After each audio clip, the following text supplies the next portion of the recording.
Barbeiro. Bom, Maria Elisa, muito obrigado aqui pela sua participação conosco no nosso Mundo Corporativo de hoje. Obrigada a você pelo convite, Heródoto. Bom, Maria Elisa, inicialmente eu queria que você comentasse um pouco conosco a respeito da questão da liderança. Não é? Quando eu li o título, Liderar não é preciso, e viver será preciso, mas aí você está me dizendo que a palavra liderar aqui, a palavra precisa no sentido de precisão, de ser uma coisa matemática. Então, eu não tenho, eu posso entender então que líder não tem escola? Tem escola de liderança ou não? Tem, claro. A ideia com o título, Heródoto, ela é bem provocativa mesmo, né? Acho que hoje nós temos aí recortes teóricos belíssimos disponíveis. Acho que o líder que já exerce, né, essa função nas empresas ou nas organizações de modo geral, ele tem um repertório muito grande de possibilidades já. Onde eu vou buscar o aprendizado para exercer melhor a liderança. E quando eu resolvi escrever, foi justamente com essa preocupação. Claro que publicar algo e fazer com que as pessoas tenham acesso à informação é relativamente simples, né? Agora, fazer com que ela se interesse por isso já é um outro passo. Claro. Então, quando eu fiz esse título, ele é baseado, na verdade, naquela frase, né, histórica, inclusive, navegar não é preciso, navegar é preciso, viver não é preciso. Então, a gente sabe que navegar, você precisa de instrumentos, você precisa de bússola, você precisa de um mapa cartográfico para se guiar no mar. E a vida, né, apesar de eu ser ainda um pouquinho jovem, sou jovem há pouco tempo, eu vejo o quanto que a vida é imprevisível. E nesses trabalhos todos que eu venho desenvolvendo nas empresas, eu percebo muito essa talvez angústia, né, para encontrar uma palavra talvez mais adequada depois, mas enfim, essa angústia do líder hoje, que está numa sociedade totalmente complexa, com uma realidade extremamente difícil, e ele tem que, ao mesmo tempo, dar resultado para a empresa, manter tarefas extremamente complexas, dar conta delas e, ao mesmo tempo, cuidar da gestão de pessoas. Então, acho que esse é um dos desafios e talvez o livro ajude as pessoas, principalmente que estão iniciando agora a sua trajetória como líderes, a pensar um pouquinho nessa questão, esse equilíbrio, né, que tem que ter entre cumprimento de tarefas e gestão de pessoas. O que acontece nesse meio de campo aí? Agora, Maria Elisa, os líderes são tão jovens quanto você ou não? Não. Acho que tem enfim, tem idade certa? Não. Acho que a questão da idade, ela é um fator, obviamente, preponderante pela sociedade que a gente está vivendo. A gente tem aí uma explosão, obviamente, de jovens líderes. Eu tenho uma amiga que é da sua área, que é jornalista, e ela me contava o seguinte, que quando ela era bastante jovem, ela olhava assim para o editor-chefe da revista, né, que tinha lá seus 55, 56 anos, falava, um dia eu, com 18, vou estar no lugar dele. Hoje ela tem 63 anos e a pessoa que é o editor-chefe tem 32. Então, houve aí, obviamente, uma mudança, né? Uma mudança não só conceitual, mas uma mudança prática, né? O tempo é diferente hoje. Pelas empresas que eu venho atuando, Heródoto, eu vejo um mix. Na verdade, não tem assim, um perfil, o líder tem na faixa etária de tal a tal. Não existe isso. Acho que hoje as empresas estão muito abertas a esse movimento de ter oxigênio da galera mais jovem, mas ter também essa parceria com pessoas que já tenham uma longa estrada. Então, acho que esse equilíbrio as empresas estão, pelo menos, procurando ter. Agora, eu vejo isso em sala de aula, nos cursos que eu dou, é bem equilibrado essa questão. Agora, como é que as empresas identificam essas lideranças que tem no quadro de colaboradores? Tem várias maneiras. Existem oportunidades para essas pessoas demonstrarem essa sua qualidade, essa competência? Hoje, eu vejo muito o movimento das empresas, as grandes empresas, que estão preocupadas. Antigamente, a gente associava, por exemplo, a palavra sucessão com a questão de herdeiros, né? Não, o herdeiro, né? A questão da sucessão sempre voltada à família, exatamente. Hoje a palavra sucessão, por exemplo, ela tem uma conotação nova. O quanto que eu, como líder, tenho que preparar a minha base, os meus liderados, né, os meus colaboradores, para que eu possa alçar também novos voos. Então, nós temos hoje um autor bastante conceituado aí, que é o Han Charan, que ele fala dos pipelines de liderança, por exemplo, onde ele traz muito claro isso, né? Tem aquele momento onde você é o colaborador individual, que você dá conta da sua atividade, você administra o seu tempo, você tem competências para aquilo e você tem também alguns valores.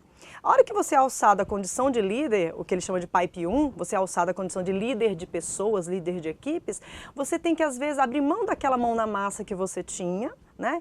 E mudar, de repente, o seu jeito de administrar o seu tempo. Antes você cuidava da sua tarefa, hoje não, você tem que cuidar da sua tarefa e treinar, desenvolver, capacitar pessoas. Os seus valores também podem mudar. Enquanto você era um colaborador individual, você tinha uma preocupação com a qualidade do seu trabalho, por exemplo. Hoje não, você tem que formar líderes, você também tem que estar com esse olhar atento. E é daí que nasce isso. Porque a hora que esse líder migrar para ser líder de outros líderes, por exemplo, também ele vai mudar o jeito dele olhar para o tempo, o jeito dele olhar para os valores e o jeito, novas competências ele vai ter que ter. Então, esse mundo organizacional está muito dinâmico. Então, o próprio líder, ele é convidado a descobrir o que nós chamamos de talentos nas empresas, né? Então, assim, olhe para a sua equipe, veja quem tem a possibilidade de.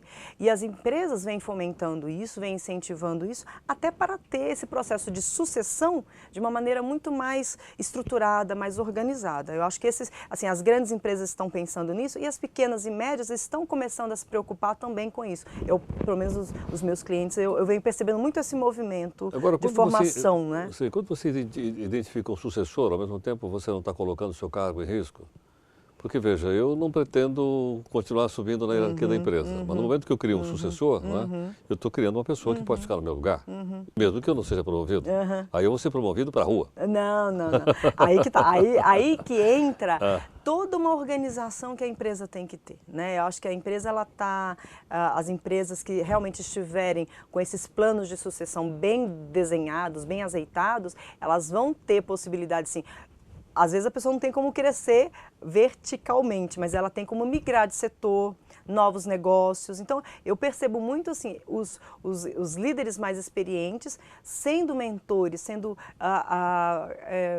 treinadores mesmo, se a gente pode usar esse termo, de outros personagens aí que possam ocupar outros cargos em outras áreas. Acho que não é a coisa de, eu não vou capacitar porque de repente ele pode tomar meu cargo. Essa mentalidade, ela é muito, eu vou usar um termo aqui, paleozoica, né? A coisa assim de, se você não mudar, não se preocupe, ele vai mudar em outra empresa, né? Ele vai evoluir em outra empresa. Então, o líder que souber realmente a importância de ter alguém preparado no nível dele ou até melhor que ele, esse líder, ele é um líder especial, não tenha dúvida disso. Marilisa, nós temos aqui, para as pessoas também fazerem perguntas, o nosso e-mail aqui, que é o mundocorporativo@cbn.com.br, o Twitter aqui é o twitter.com/Jornal da CBN, Jornal da CBN, você sabe porque o programa também é depois representado lá. Mas a pergunta é o seguinte: o Jorge Moraes acabou de mandar pergunta aqui por e-mail. Legal, Jorge. O que faz um líder conquistar o respeito dos seus funcionários? Primeira parte. Trabalho em empresa na qual em que nossa chefe é tratado pela rádio peão como uma pessoa sem capacidade. Então, me explica o seguinte, primeiro, o que é a rádio peão? Rádio peão... Não é exatamente isso aqui não, Já né? que a gente está falando... Não, nossa. Já que a gente falou de comunicação aqui antes de nós começarmos, aí até fazendo menção ao seu livro, rádio peão é justamente a comunicação informal, né? O corredor, o cafezinho, o som da fábrica. Né? Rádio peão, não tenha dúvida disso. Né? É Jorge o nome do colega que escreveu, né? Jorge. Como que a gente conquista o respeito, né? Nós como líderes, ou você como líder, uma das palavras-chave para a questão do exercício da liderança é a palavra confiança. Né? Confiança é uma palavra importante, porque não é só confiar. Primeiro que a premissa dela é doadora, né? Para alguém confiar em mim, primeiro eu tenho que confiar na pessoa, já começa por aí. Mas para além dessa questão, tem uma questão assim, alguém só confia no meu trabalho, e isso vale para qualquer profissional, independente se eu sou líder ou não, se eu mostrar que eu faço bem o meu trabalho. E as pessoas confiam. E muitas vezes o líder, ele peca na qualidade do seu trabalho, na qualidade da sua entrega. Então, como eu posso confiar que esse líder vai me liderar se ele não sabe nem exercer o papel dele adequadamente? Né? E não só na questão operacional, pode ser no trato com as pessoas, de repente uma pessoa que tem uma inadequação na comunicação com o outro, ou é uma pessoa que falta às vezes com a questão ética, que é uma questão que esbarra na confiança. E com isso, obviamente, vai minando o respeito das pessoas para com este líder. E quando se perde a confiança, a gente sabe. A questão ela acaba gerando uma instabilidade no grupo como um todo, porque não é só uma pessoa, né? É o grupo como um todo que ressente essa questão. Olha, nessa sequência, a Patrícia Ribeiro diz o seguinte, também pergunta aqui por e-mail. Um líder pode admitir para seus colaboradores que também comete erros na condução da empresa? Claro, aliás, é de uma nobreza fantástica. Mas com isso, né? Ele não perde a importância, ele não perde a autoridade. Não. Aliás, aí todo mundo diz, esse cara, isso... Não, pelo contrário. Aliás, um dos itens, quando a gente avalia a questão da confiança, você é capaz de admitir os seus erros e falar, pessoal, me desculpa, eu falei aqui, vamos junto, né? Eu tenho que, ou vamos junto consertar, quem pode me ajudar nisso? Não domina essa tecnologia, e isso hoje é muito comum. Seria de uma arrogância, de uma prepotência, e mina também a Mas assumir confiança, o erro né? também não é assumir a responsabilidade pelos Claro. efeitos do erro? Claro, claro. Acho que assim, assumir isso e falar, eu vou dar conta, vou refazer, vou remontar a equipe, é muito nobre. Acho que o líder que não consegue descer um pouco desse pedestal, que às vezes o líder é colocado, ele se distancia muito da Mas equipe. ele não pode muitas vezes não descer desse pedestal, como você disse, por medo? Claro, é a insegurança. Vou ter que assumir, aliás, vou ter que assumir não só diante dos meus liderados, mas diante da direção Diante da empresa. da empresa, Alguém vai me cobrar, dizer, escuta, vai olha o cobrar, prejuízo com que você provocou aqui certeza. para a empresa. Exatamente. Mas se a pessoa ela está no cargo de liderança, ela tem que saber que ela vai ser avaliada o tempo todo, que ela vai ser, os resultados dela vão ser medidos também o tempo todo, e é um risco que ela corre. Agora, ela encobrir o erro, ela não dá conta da responsabilidade dela de uma maneira genuína, clara e transparente, isso pode esbarrar cada vez mais na imagem dela. Pode ir minando cada vez, isso que o Jorge colocou do respeito, muitas vezes o líder perde o respeito justamente por isso. Ele não assume os erros que ele como líder cometeu. Então, acho que o líder ele tem que estar atento e, assim, acho que o caminho inverso disso é se comunique com mais clareza com a sua equipe. Erros podem acontecer? Podem, é natural, somos humanos, né? Agora, não dar conta de resolvê-los ou tentar resolvê-los sozinho, talvez aí seja dos gaps que os líderes Você precisem acha que uma melhorar. comunicação um pouco truncada pode agravar a ocorrência de erros? O erro pode acontecer por falta de comunicação. Às vezes até a gente está falando a mesma coisa, mas por não ser comunicada corretamente, a pessoa entende uma coisa, você fala uma coisa, a pessoa entende outra, e depois a resposta também não é aquela que você espera. Há uma contribuição nessa direção? Nossa, a comunicação, Heródoto, ela é fundamental, né? Até eu brinco que se as empresas tivessem a comunicação resolvida, e a comunicação em todos os níveis, desde a comunicação corporativa, de mídias, de canais de comunicação oficiais, até a comunicação do dia a dia, se isso estivesse resolvido, talvez nós consultores, nós professores tivéssemos menos trabalho, né? E a gente sabe que um bom líder é aquele que se comunica de uma maneira adequada com a sua equipe e minimiza, obviamente, problemas, resolve. Uma das características, por exemplo, de equipes maduras é a capacidade que tem de conflitar.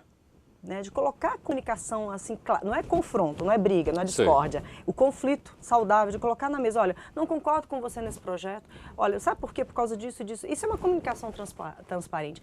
Quando a comunicação é extremamente formal, extremamente polida, né, você fala, tem alguma coisa errada nessa equipe, né, tá muito certo, tá tudo muito certinho.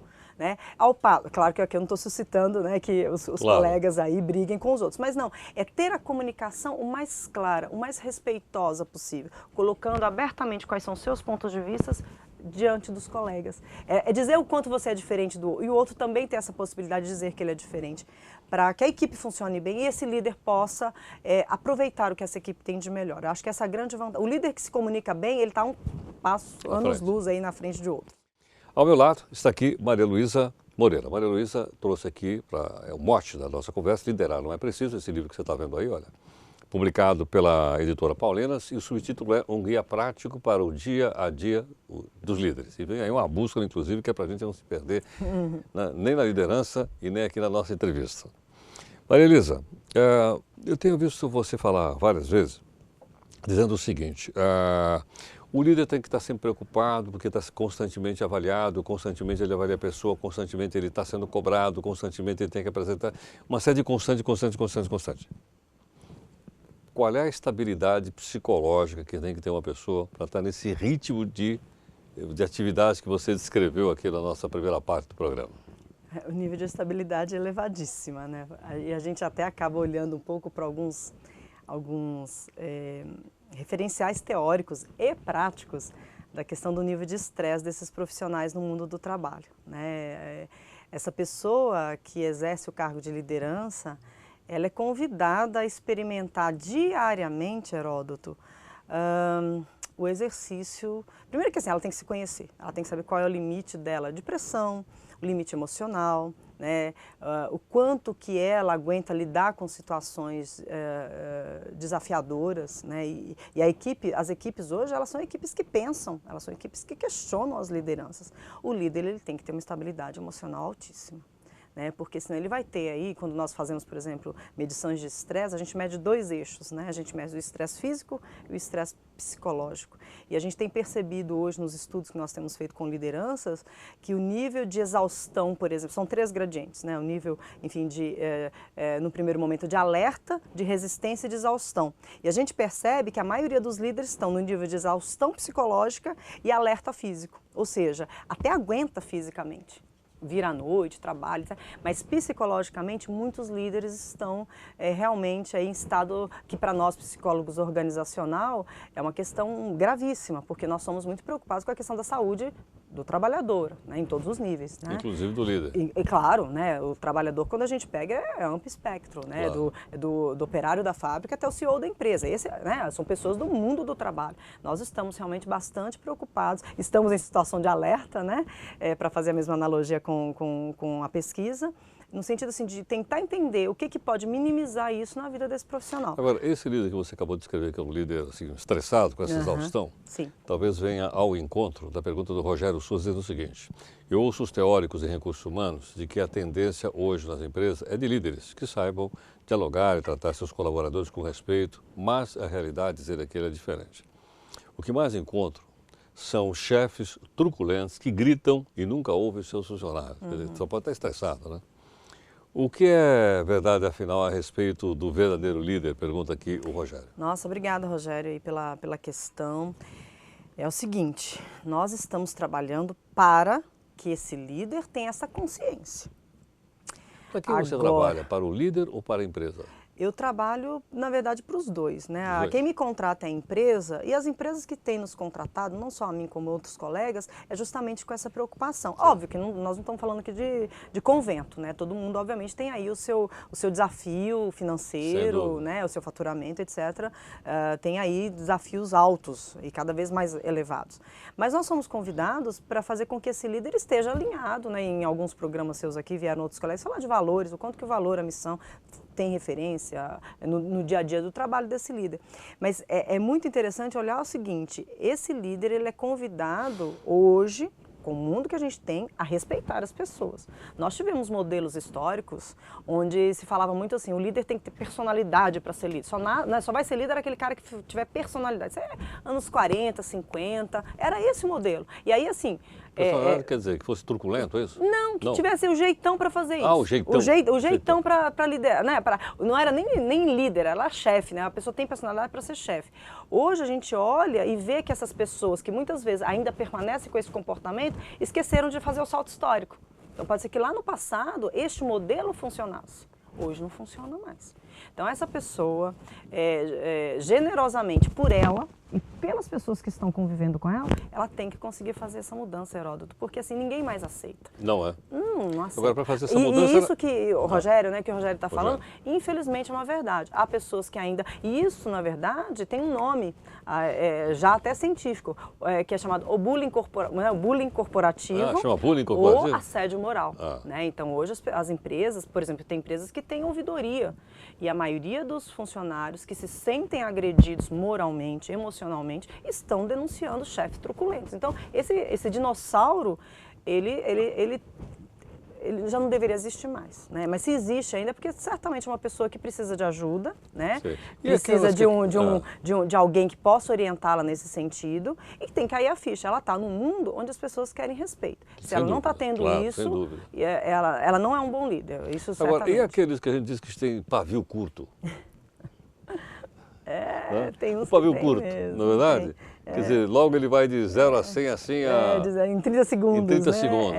Dá uma aceleração mais rápida do que um BMW. Esse também está precisando, né? Esse também precisa aí de um tratamento, né? Um tratamento, quando eu digo não é tratamento só nem psiquiátrico, nem psicológico, mas assim, um tratamento no sentido assim, que líder que você quer ser? Como que a tua equipe está precisando? O que a tua equipe? Conversa mais com a tua equipe, não é assim que resolve as coisas, né?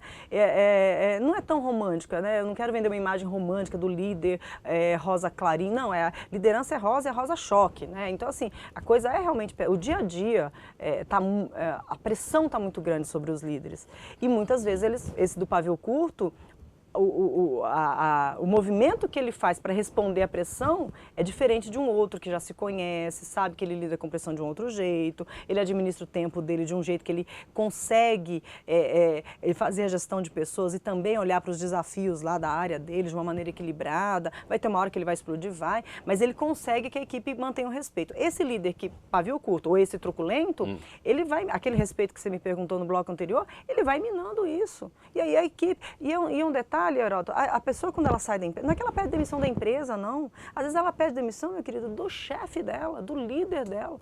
Então, assim, às vezes as empresas pedem o que a gente chama de talentos para o mercado, simplesmente porque aquele líder não foi uma pessoa que agregou nada, né? Agora, como é que uma pessoa como essa, e aliás vem aqui a pergunta da Fernanda Guimarães, assim, o líder bonzinho não corre o risco de perder a autoridade diante dos seus colaboradores? Diz a Fernanda que mandou aqui o e-mail. Boa, Fernanda. Também, claro, óbvio, né? Tem que ter equilíbrio. Tem hora que a equipe precisa ser chamada para responsabilidade, não tenha dúvida disso. Aliás, esse é um dos princípios da liderança situacional. Olha para a situação. Tem hora que a sua equipe precisa ser chamada à responsabilidade de uma maneira contundente, assertiva, sim. Tem hora que a sua equipe vai precisar ser, eu vou usar um termo um pouco corporativo, mas acarinhada, no sentido assim, olhar para as relações, olhar para o clima organizacional de uma maneira diferenciada, sim. Agora, o bonzinho, esse, coitado, esse não tem chance no mundo corporativo. O mundo corporativo não é bonzinho, Heródoto, né? Então, essas pessoas sofrem muito porque elas querem agradar todo mundo, elas querem serem queridas pelas pessoas, mas de um jeito talvez pueril. E o mundo hoje não é assim tão adocicado, né? A pessoa ela tem que saber, ela tem que ser gentil, generosa, atenciosa, sim. E ela tem que saber em que momento ela usar dessas duas forças. A assertividade, sim, e a cooperação em alguns momentos. Maria Elisa, como é que o pessoal avalia os seus limites? É experimentando, não é? Se conhecendo melhor, porque às vezes diz, olha, eu aguento até um certo ponto, dali para frente eu sou que nem um parafuso, eu espano. Espana. Não é isso? Aperta dali para frente e a gente espana, que nem a torneira que você fecha, ela espana. Como é que as pessoas descobrem isso? Você sabe que esses dias eu estava com um participante na turma e ele assim, já tinha feito assim, 1.492.000 cursos de liderança. Aí eu perguntei para ele, legal, e quantas pessoas você tem na sua equipe? Ele, nenhuma. Peraí, não, você está se formando, já tenho 5 anos que eu estou fazendo curso, nossa, já li tudo sobre liderança, sei tudo. Eu falei, legal, você já praticou isso? Eu falei, não.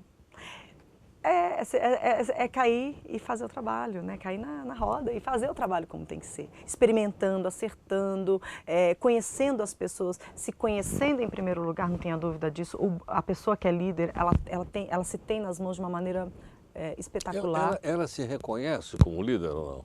Sim, sim. A pessoa se reconhece. Ela se reconhece? Acho que sim, né? Tem um movimento aí, até porque assim, o líder ele tem que se expor, né? Ele acaba se expondo de uma maneira diferenciada no grupo. Às vezes o próprio grupo emerge ali, há um reconhecimento genuíno das pessoas em relação à figura do líder. Né? E não é necessário, a gente está falando líder aqui, às vezes você tem um gerente da área e de repente você tem ali que a gente chama de poder paralelo, né? Alguém que emerge do grupo com uma capacidade de liderar muito boa. Mesmo que ele não seja gerente? Mesmo que ele não seja gerente. E aí esse gerente tem que estar atento. E aí vai ter confronto?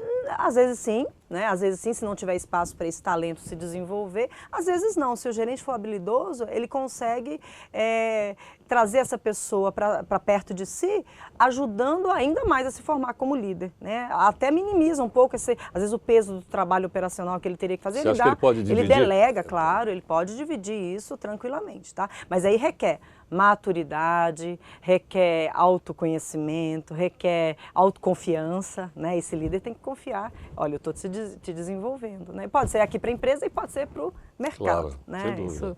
Agora, no livro Liderar Não é Preciso, de autoria aqui da Maria Elisa, que é a nossa convidada, tem um título que me chamou a atenção, onde você diz assim, situações práticas na vida de um líder. Muita garra e pouca técnica. Eu achei que precisava muita técnica.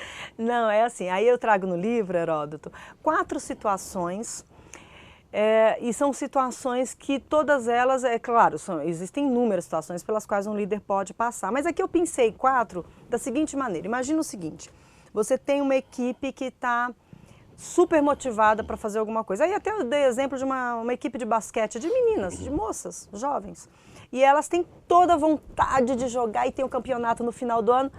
Um detalhe, elas não sabem jogar basquete. Então, que líder que precisa ser esse líder? Vai ter que incentivá-las? Não. Vai ter que motivá-las? Inspirar? Não, elas já estão inspiradas, estão com uma gana de fazer. Ele tem que dar técnica. Ó, se bate a bola assim, tem que acertar na cesta assim, marca ponto aqui, marca ponto ali, você joga... Então, ele tem que ser um líder preocupado com a formação técnica. Tem outra situação que eu cito aí, por exemplo, um corpo clínico, um corpo de médicos de um hospital, de um grande hospital. Super bem formados nas melhores escolas de medicina do país e fora do país, ou seja, tecnicamente imbatíveis. Imbatíveis, mas estão com a comunicação falha, o clima está ruim, estão brigando entre si. Concorda? Um médico, e o paciente chefe, correndo o risco de ver. Não, e assim, não, eles são super focados, não, eles não deixam o paciente na mão, Sei. porque eles são profissionais. No entanto, entre eles como equipe, eles estão com a comunicação ruim, estão com o clima está ruim. Como é que tem que ser esse líder, né? O chefe desses médicos? Como é que ele tem que ser? Ele tem que se preocupar com a formação dessas pessoas? Não, ele tem que se preocupar, então, neste momento, naquele momento, com o clima das pessoas. Tem uma outra equipe que eu cito aí, que é aquela equipe que é a TDB, né? Tudo de bom. É aquela que está capacitada, está com vontade e, ao mesmo tempo, ela já tem a motivação para fazer as coisas. Então, ela tem os dois, ela está equilibrada. Esse líder, ele pode simplesmente delegar. Ele pode entregar para essa equipe, olha gente, o desafio é esse, eu estou aqui resolvendo as minhas questões, vocês estão aqui, eu vou daqui a um tempo verificar com vocês, vamos acertar. Ele vai dando desafios e essa equipe vai dando conta, se comunicando adequadamente. Agora tem uma equipe aí que é terrível, que é aquela que está desmotivada, está desmotivadíssima e não sabe fazer o que faz. O que precisa fazer, ela não sabe fazer. Aí você fala assim, né? Antes de tentar o suicídio, né? Você como líder, o que você faz? Você tem que dar os dois para essa equipe, né? E não é necessariamente você. Às vezes a parte técnica é outra pessoa. Você vai ter que dar um grupo de contadores. Você é chefe de um grupo de contadores. O cara não migrou, fundiu uma empresa com a outra. Isso acontece muito, né? Fusão de empresa acontece demais isso. Ou seja, o moral da tropa está baixo. E além de tudo, aquilo que eles sabiam fazer na outra empresa, eles não sabem mais fazer porque o processo é outro, a tecnologia é outra. Agora um detalhe, Heródoto, essas 4 equipes aqui, elas podem acontecer no mesmo mês com a mesma equipe. A minha equipe pode saber, pode passar por esse ciclo. Aqui eu dei exemplos de 4 empresas, sim, 4 momentos, até claro, 4 situações completamente diferentes. Mas no final eu faço assim, olha, agora olha para tudo isso. Será que a sua equipe às vezes não está assim? Está motivada e você precisa só treinar esse pessoal tecnicamente? Eu faço esse ciclo com eles. Eu acho que o líder hoje é convidado a ter esse olhar atento. Onde é que eu preciso sair? E onde é que eu preciso entrar? Quando eu preciso entrar tecnicamente ou preciso entrar inspirando as pessoas? Esse talvez o movimento mais interessante que o líder deva fazer. Maria Luísa, diz assim, chaves para o sucesso como líder, você cita alguns atributos. Conhecimento, habilidade, atitude, visão, ética, sabedoria. 1, 2, 3, 4, 5, 6. Qual é o mais importante deles? Aqui é interessante, aí foi uma releitura que eu fiz, Heródoto, é assim, muito da minha experiência mesmo, né? Hoje a gente tem bases teóricas falando sobre a questão das competências. O que é a competência? Aquela tríade, conhecimento, habilidade e atitude. E com todo respeito, né, aos colegas que pesquisam, e aliás eu bebo dessas fontes, e são fontes muito especiais para mim, eu me incomodava muito, falava, mas é só isso, é só conhecimento, é só habilidade, é só atitude. E aí eu comecei a ver pela minha prática, pelo exercício, conversando e trabalhando com esses líderes, que precisava de planejamento. Eu preciso planejar o que eu preciso conhecer, eu preciso planejar as minhas habilidades. E aí eu entrei com o V, que é visão, simbolizando aí o planejar para fazer. Aí outro aspecto que eu pensei que está faltando muito hoje, não só nas lideranças, mas nas equipes, é a questão da ética. E aí eu trouxe isso como um referencial. E aí as chaves, né, porque a brincadeira é um acróstico, na verdade. Então o S aí é a sabedoria. Eu acho que conhecimento... Tá, agora que eu percebi. Conhecimento é acumular coisas, né? Acumular, né? No conhecimento você vai acumulando, na sabedoria você vai ficando com aquilo que é essencial. Então, para mim, Heródoto, eu acho que não tem um desses aí que seja especial, não. O líder, ele tem que ter as competências necessárias para isso, ou seja, tem que ter conhecimento, habilidade e tem que ter esse brilho no olho, que é a atitude. Agora, ele tem que saber planejar a tua liderança, ele tem que ser uma pessoa ética, fazer do jeito correto, e ele tem que fazer de um jeito que todo mundo perceba que ele está fazendo aquilo de coração, by hard mesmo. Né? Acho que é a sabedoria que vai dando isso para o líder. Então, talvez esse líder truculento, ele saiba muito, né? Ele tenha conhecimento, sim, ele tem habilidade, mas está faltando ele mudar um dos ingredientes, que é a atitude dele, talvez a questão da ética. Então, assim, você como líder, e aí a brincadeira que eu faço, inclusive, no livro é, dessas 6, escreva outras 6 suas. De repente, para você não é conhecimento, você vai lá e fala, para mim é comprometimento, honestidade, alegria, outra palavra. E você ter os seus valores. Aqui a proposta, quando eu dou o curso, quando eu estou com o livro em mãos, é assim, dessas 6 palavras, são valores para você? Legal. Vamos subverter um pouquinho essas que eu escrevi, escreva as suas próprias. Então, o convite que eu acho que eu faço hoje para os líderes é, quais são os seus valores? O que te move? Vai escolher uma organização onde você possa colocar os seus valores a serviço. Eu percebo muito que o estresse acontece, Heródoto, quando a pessoa está infeliz no lugar que ela está trabalhando. Claro. Porque às vezes ela tem que brigar por coisas que ela não acredita, ela tem que liderar pessoas que ela não gosta, ou ela, enfim, tem uma série de contingências. Eu acho que esse líder ele é convidado hoje a olhar para dentro de si e falar, topo, topo. Não topa, cara. Tchau. O mercado está aí, aliás, tem empresas belíssimas querendo gente competente para trabalhar. Né? Maria Elisa, muito obrigado aqui pela sua entrevista conosco. Obrigada a você, Heródoto. Muito grato aqui pela sua participação com a gente. Obrigada. Ok, muito obrigado. Obrigada. Bom, eu conversei aqui com Maria Elisa Moreira, que é autora do livro Liderar Não é Preciso, é um guia prático para o dia a dia dos líderes, publicado aqui pela editora Paulinas. Quero dizer a você o seguinte, até a oportunidade, se você puder conversar com as pessoas, dizer, gostei muito da entrevista da Maria Elisa, você pudesse indicar isso na sua rede social na internet, mas não é para mandar um spam para todo mundo, porque manda spam, você fica bravo. Tá? Então tem não só a entrevista da Maria Elisa, mas tem também entrevistas aqui de outras pessoas que já passaram por aqui e tratando não só desse tema, mas de outros temas, haja vista que o mundo corporativo tem uma riqueza, uma quantidade de temas extraordinária.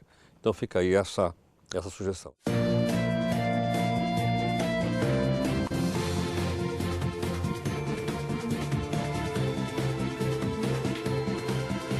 Mundo Corporativo, com Heródoto Barbeiro.